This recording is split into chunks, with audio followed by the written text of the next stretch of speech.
আসসালামু আলাইকুম সুপ্রিয় দর্শক, আশা করি আপনারা সকলেই আল্লাহ তাআলার রহমতে অনেক ভালো আছেন।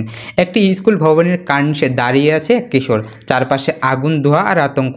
তবুও সে লাফিয়ে নিজেকে বাঁচায়নি। সে ফিরে তাকিয়েছে, খুঁজেছে তার বন্ধুকে। হ্যাঁ, এটাই এই ছেলেটির নাম ছিল সূর্য। যখন জীবন বাঁচানোর প্রতিযোগিতা চলছিল একে অপরের মধ্যে, তখন সূর্য সিদ্ধান্ত নিয়েছিল প্রথমে বাঁচাবে অন্যদের। এক এক করে বন্ধুদের হাত ধরে বের করে এনেছে সে, নিজে নেমেছে সবার শেষে। কারণ সূর্য জানে, নায়ক শুধু সাহসী নয়, নায়ক হতে হলে লাগে হৃদয়, দায়িত্ব আর এক অপার আত্মত্যাগ। সূর্যের মা, যিনি মাইলস্টোন কলেজের একজন প্রভাষক, তিনি জানালেন, সেদিন সূর্য হোমওয়ার্ক না করায় তাকে পাঠানো হয় ডিটেকশন ক্লাসে। ক্লাস টিচার বাপ্পি স্যার বলেন ভবনের শেষ দিকে একটি থাকা রুমে যেতে, আর তাতেই রক্ষা পায় সূর্য আর চারজন। তারা পৌঁছে গিয়েছিল ভবনের একটি ক্লাসরুমে, যেখানে আগুন পৌঁছাতেই পারেনি। তবুও রক্ষা হয়নি আতঙ্কা থেকে। 70 ডিগ্রির বেশি তাপমাত্রা, ধোঁয়ায় ভরে যাওয়া কক্ষ, নিঃশ্বাস নিতে না পেরে সেই ভয়াবহ মুহূর্তে তখন সূর্য শুধু নিজেকে নয়, নিজের বন্ধুদেরও বাঁচানোর সিদ্ধান্ত নেয়। একসময় কার্নিশে দাঁড়িয়ে দেখে কোথাও একটা গ্রিল কেটে তৈরি করা হচ্ছে এবং বের করা হচ্ছে রাস্তা। তখন সে বলে, আপনারা দাঁড়ান, আমি আমার বন্ধুদের নিয়ে আসছি। সূর্য ফিরে যায় আগুন আর ধোঁয়ার দিকে, বন্ধুদের নিয়ে আসে এক এক করে, আর নিজে দাঁড়িয়ে শেষ পর্যন্ত থাকে। তারপর সে সবার শেষে কার্নিশ থেকে নিচে নামে।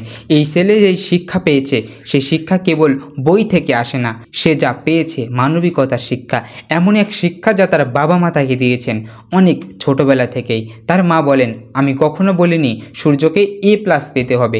আমি চেয়েছিলাম সে যেন একজন ভালো মানুষ হতে পারে, মানুষের মতো মানুষ হয়ে বাঁচতে পারে। সূর্যের বাবা জানালেন, দুর্ঘটনার সময় তিনিও ছিলেন সেই ভবনের পাশে। এক শিক্ষক বলায় নিচে নামতে দেখেন বিমানের একাংশ ধেয়ে আসছে একদিকে, তখন লাফিয়ে পড়ে কোনো মতে বাঁচেন। আর পিছনে তাকিয়ে দেখেন আগুনের শিখায় জ্বলছে ভবন, যেখানে তার ছেলের ক্লাসরুম ছিল। একসময় সেই বাবা বুঝতে পারেন কিছুই করতে পারবেন না, তিনি বসে পড়েন হতাশায়। তখনই আসে এক অপরিচিত নম্বর থেকে ফোনের ওপাশে সূর্য কথা বলতে শুরু করে। সে জানায় তাকে এবং অন্যদেরকে নিরাপদে নিয়ে যাওয়া হয়েছে পাশের একটি বিল্ডিংয়ে। তাদের বাঁচিয়েছে সাহস, বাঁচিয়েছে সময় মতো নেওয়ার কিছু সিদ্ধান্ত, আর সবচেয়ে বড় কথা কি জানেন, বাঁচিয়েছে একে অপরের ছেড়ে না যাওয়ার অদম্য সেই মানবিকতা। আজ সূর্য আহত, ডান হাতে আগুনের ছাপ, ফুসকা পড়েছে, তবুও তার কণ্ঠে কোনো আফসোস নেই, আছে তৃপ্তি, কারণ সে 4 বন্ধুকে বাঁচাতে পেরেছে। তার বাবা মা এখনও কাঁদেন, কিন্তু সেই কান্নায় শুধু ভয় আর বেদনা নেই, আছে গর্ব আর বিশ্বাস যে তাদের সন্তান এক অনন্য মানুষ হয়ে উঠেছে, মানুষের পাশে দাঁড়াতে শিখেছে।